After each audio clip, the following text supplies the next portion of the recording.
ಎಲ್ಲರಿಗೂ ನನ್ನ ನಮಸ್ಕಾರ. ನನ್ನ ಹೆಸರು ಬಸವಪ್ರಿಯ. ನಾನು ಓದುತ್ತಿರುವ ತರಗತಿ 3ನೇ ತರಗತಿ. ನಾನೇನು ಛತ್ರಪತಿ ಶಿವಾಜಿ ಮಹಾರಾಜ್ ಅವರ ಬಗ್ಗೆ ಕುರಿತು ಒಂದೆರಡು ಮಾತನಾಡಲು ಬಯಸುತ್ತೇನೆ. ಛತ್ರಪತಿ ಶಿವಾಜಿ ಮಹಾರಾಜ್ ಹುಟ್ಟುವುದೆಂಥ ಪರಿಸ್ಥಿತಿ ಇತ್ತು. ಆ ಮಹಾರಾಷ್ಟ್ರವನ್ನು ಪೂರ್ತಿ ಮೊಘಲರೇ ಆಳುತ್ತಿದ್ದರು. ಇದಕ್ಕೆ ಸಮರ್ಥ ರಾಮದಾಸರ ಶಿಷ್ಯರು ಕಣ್ಣೀರು ಇಡುತ್ತವರಿಗೆ ಹೇಳಿದರು, ನಮ್ಮ ಮಹಾರಾಷ್ಟ್ರದಲ್ಲಿ ಮೊಘಲರ ಅಟ್ಟಹಾಸ ತುಂಬಾ ಬೆಳೆಯುತ್ತಿದೆ ಎಂದು ಅವರು ಕಣ್ಣೀರಿಡುತ್ತಾ ಹೇಳಿದಾಗ ಸಮರ್ಥ ರಾಮದಾಸ್ ಅವರು ಹೇಳಿದರು. ಮತ್ತೆ ಆ ಶಿಷ್ಯರೇ ಹೇಳುತ್ತಾರೆ, ಮುಂದಿನ ಪೀಳಿಗೆ ತನ್ನಂತಾನು ಹಿಂದೆ ಅಂದುಕೊಳ್ಳುತ್ತದೆ ಎಂದು ಹೇಳಿದಾಗ ಸಮರ್ಥ ರಾಮದಾಸ್ ಅವರು ಹೇಳಿದರು, ನೀನು ಹೇಳೋದು ನಿಜನೇ ಅಪ್ಪ, ಆದರೆ ಒಂದೊಂದು ದಿನ ಒಬ್ಬ ಮಹಾನ್ ಯೋಧ ಹುಟ್ಟುತ್ತಾನೆ, ಮೊಘಲರನ್ನು ಈ ಮಹಾರಾಷ್ಟ್ರದಿಂದ ತೊಲಗಿಸುತ್ತಾನೆ. ಮತ್ತೆ ಅಂತಹ ಯೋಧವನ್ನು ಹುಟ್ಟುತ್ತಾನೆ ಎಂಬ ಹೇಳಿದ ಕೆಲವು ನಿಮಿಷಗಳಲ್ಲಿ ಶಿವನೇರಿ ಕೋಟೆಯಿಂದ ಒಂದು ಮುಗುಳ್ನಗೆ ಕೇಳಿಬಂತು. ಅದು ಮುಗುಳ್ನಗೆ ಯಾರು?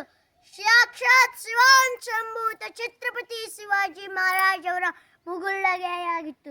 ಛತ್ರಪತಿ ಶಿವಾಜಿ ಮಹಾರಾಜ್ ಅವರು 15 ಅಥವಾ 16ನೇ ವಯಸ್ಸಿನಲ್ಲೇ ಕತ್ತೆಯನ್ನು ಹಿಡಿದು ಕುದುರೆಯನ್ನೇರಿ ಯುದ್ಧ ಮಾಡಲು ಹೋಗುತ್ತಿದ್ದರು. ಅಂತ ಆಟ ಆಡುವ ವಯಸ್ಸಿನಲ್ಲಿ ಯುದ್ಧವನ್ನು ಮಾಡುತ್ತಿರುವ ಛತ್ರಪತಿ ಶಿವಾಜಿ ಮಹಾರಾಜ್ ಅವರಿಗೆ ಅಂತ ಮಹಾನ್ ಯೋಧ ಎಂದು ಹೇಳಿದ ಸಮರ್ಥ ರಾಮದಾಸ್ ಅವರು ಹೇಳಿದ ಹಾಗೆ ಹುಟ್ಟಿದರು ಛತ್ರಪತಿ ಮತ್ತೆ ಹೀಗೆ ಒಂದು ಘಟನೆ ನಡೆಯಿತು. ಅದೇನೆಂದರೆ, ಛತ್ರಪತಿ ಶಿವಾಜಿ ಮಹಾರಾಜ ಅವರು ಮತ್ತು ಜೀಜಾಬಾಯಿ ಒಂದು ದಿನ ಕುಳಿತು ಪಗಡೆ ಆಟವನ್ನು ಆಡುತ್ತಿದ್ದರು. ಆ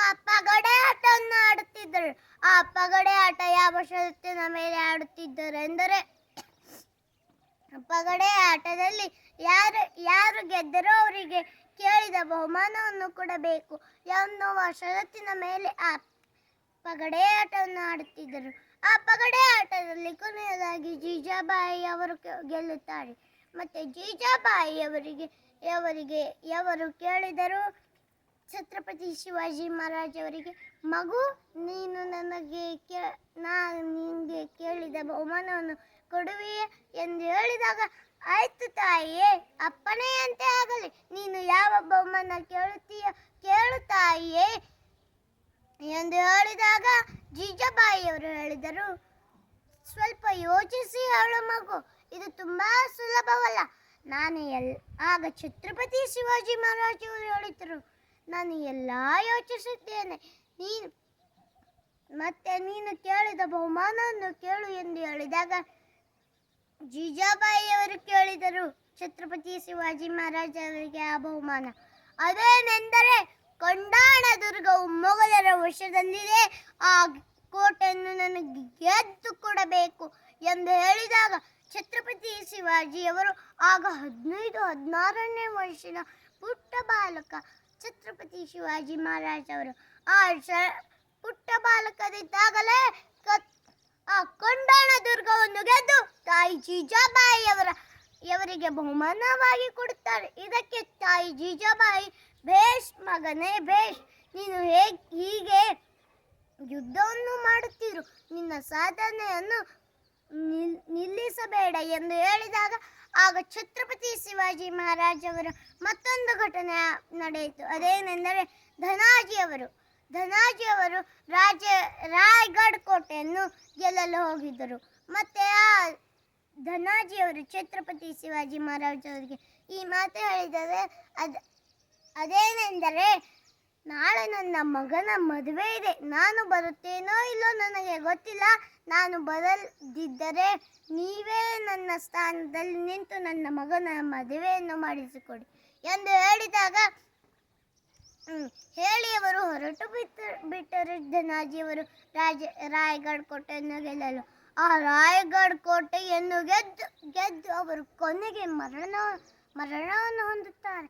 ಮತ್ತೆ ಇದನ್ನು ನೋಡಿದ ಛತ್ರಪತಿ ಶಿವಾಜಿ ಮಹಾರಾಜ್ ಅವರು ಒಂದು ಮಾತು ಹೇಳ್ತಾರೆ, ಕೋಟೆ ಬಂತು, ಸಿಂಹ ಹೋಯಿತು ಎಂದು ಅವರು ದುಃಖದಿಂದ ಈ ಮಾತನ್ನು ಹೇಳುತ್ತಾರೆ.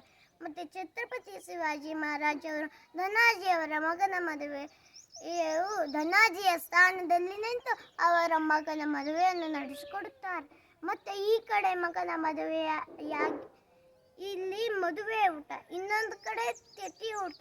ಅಂತಹ ದುಃಖದ ಸಮಯವಾಗಿತ್ತು. ಮತ್ತೆ ಛತ್ರಪತಿ ಶಿವಾಜಿ ಮಹಾರಾಜ್ ಅವರಿಗೆ ಯಾವ್ಯಾವ ಬಿರುದುಗಳು ಬಂದವು ಅವೇನೆಂದರೆ ಬೆಟ್ಟದ ಇಲಿ, ಗೋಬ್ರಾಹ್ಮಣ ಪ್ರತಿಪಾಲಕ, ಛತ್ರಪತಿ ಎಂದು ಅವರಿಗೆ ಬಿರುದುಗಳು ಬಂದವು.